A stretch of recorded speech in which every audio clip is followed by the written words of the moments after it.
इतिहास सिर्फ पीछे देखने के लिए नहीं होता, इतिहास आईना होता है। और आज अगर हम उस आईने में देखें तो एक सवाल सीधे आंख में चुभता है, क्या आज का भारत वाकई आगे बढ़ रहा है या हम वही गलतियां नए नामों से दोहरा रहे हैं।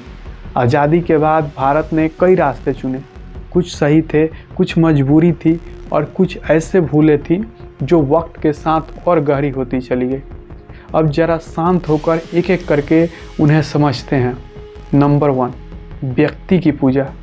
इतिहास हमें साफ सिखाता है, जब समाज संस्थाओं की जगह व्यक्तियों की भावना बना देता है तो लोकतंत्र धीरे धीरे कमज़ोर हो जाता है।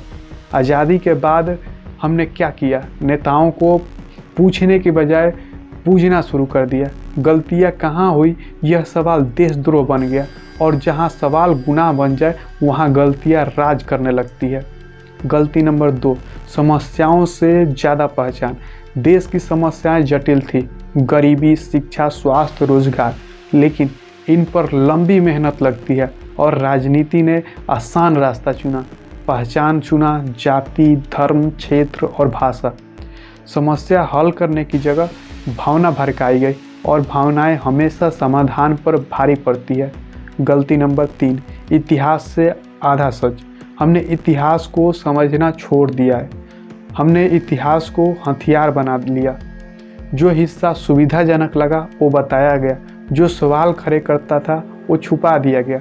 लेकिन आधा इतिहास सबसे खतरनाक झूठ होता है, क्योंकि वो सच लगने लगता है। गलती नंबर 4, शिक्षा बिना सोच। शिक्षा नागरिक बनाती है, लेकिन जब शिक्षा सिर्फ नौकरी की तैयारी बन जाए तो समाज कमजोरी पैदा करता है, नागरिक नहीं। हमने बच्चों को उत्तर याद करना सिखाया, सवाल पूछना नहीं, और बिना सवालों के लोकतंत्र खोखला हो जाता है। गलती नंबर 5, विकास बनाम इंसान। हमने विकास को आंकड़ों में मापा है, जीडीपी, ग्रोथ रेट, रैंकिंग के मामले में, लेकिन इंसान को पीछे छोड़ दिया। जहाँ विकास चमकता है लेकिन इंसान टूटता है, वहाँ गुस्सा जन्म लेता है, और गुस्सा अक्सर गलत दिशा में मोड़ा जाता है। और ये सारा जब जरा सबसे करवा ये सब होता है ना, तो और ज़्यादा दिक्कत होता है। क्या यह सब नई गलतियाँ थी? तो नहीं, ये सब नई गलतियाँ नहीं हैं। यह गलतियाँ हमने इतिहास में देखी थी। राजाओं के समय औपनिवेशिक दौर में बस फ़र्क इतना है, तब फैसले ऊपर से थोपे जाते थे। आज हम खुद गलतियाँ बनाते हैं।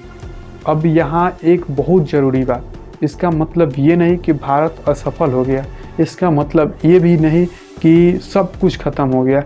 इसका मतलब सिर्फ इतना है कि हम एक चौराहे पर खड़े हैं, और चौराहे पर या तो सही रास्ता चुना जाता है या इतिहास खुद को दोहरा देता है।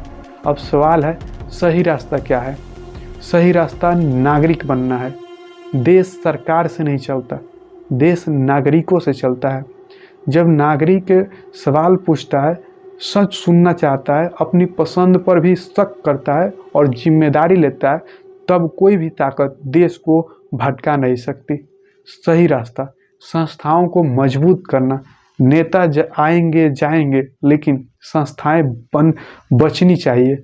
न्यायपालिका, मीडिया, शिक्षा, चुनाव प्रणाली, अगर ये स्वतंत्र रहे तो लोकतंत्र जिंदा रहता है। सही रास्ता इतिहास से डरना नहीं है। इतिहास शर्मिंदा करने के लिए नहीं होता है, इतिहास सुधारने के लिए होता है। जो समाज अपने अतीत से डरता है वह भविष्य खुद को खो देता है। अब आखिरी बात, ध्यान से सुनिए। आज भारत कमज़ोर नहीं है, लेकिन आत्मसंतुष्ट है, और आत्मसंतोष किसी भी देश का सबसे बड़ा दुश्मन होता है। इतिहास हमें एक चेतावनी देता है, जो समाज सोचना बंद कर देता है वो दोहराना शुरू कर देता है। अब फैसला हमारे हाथ में है, या तो हम इतिहास से सीखेंगे या हम खुद इतिहास बनेंगे। गलत उदाहरण के रूप में आप बता सकते हैं। तो दोस्तों, ये वीडियो यहीं पे समाप्त होता है। आपको ये वीडियो कैसा लगा कमेंट करके बताएं। मिलते हैं फिर अगले वीडियो में।